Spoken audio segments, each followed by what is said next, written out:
Phillip Island is surrounded by water. It's ocean, so marine and coastal areas. We have it all, and we have so many diverse species as well. And lucky that our species are so well recognised that people want to come to visit us. So we have tourism here as well. What we've found with climate change is that the sea level is going to rise, and we have things like the threatened species, the hooded plover, and that relies on laying its eggs sort of on above the high tide zone on the sand or sometimes in the rocks.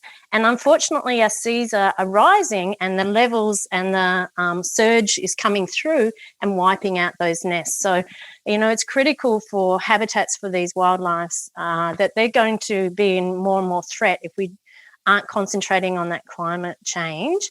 Well, I'm passionate about plastics and the pollution on our wildlife, that we have to reduce our unsustainable use of plastics and think about the future for our wildlife. So back in about 2000, we started off with a program called Coastal Ambassadors, and then it's eventually evolved into these other things. So we always rely on funding to get our programs out wider and to be able to get our amazing programs to connect students with our environment.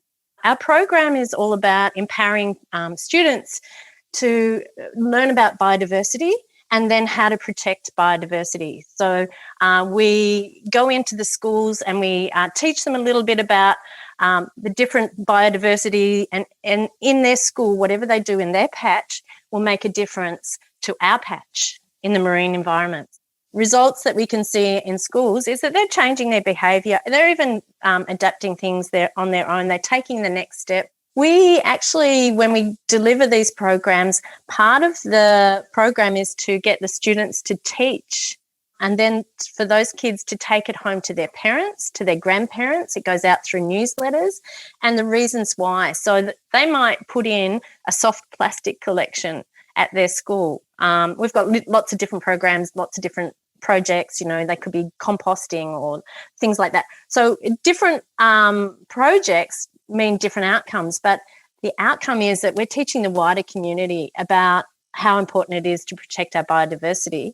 So hopefully the plan is, after that we've gone to the schools and showed them and empowered them about biodiversity and the importance of having even the things that aren't warm and fuzzy, like the penguin or the seal or the hooded plover, if they've got little bugs and little insects, they're a really important part of our ecosystem. They get an idea of a project, and they do an easy one to start with, and then they've got the building blocks to continue. So hopefully the schools are continuing on, and I know that they are, because we have schools that come back to us for the next year level, because it's a bit of a treat to come to Phillip Island as well to see our amazing wildlife and to have the rangers come out to visit them.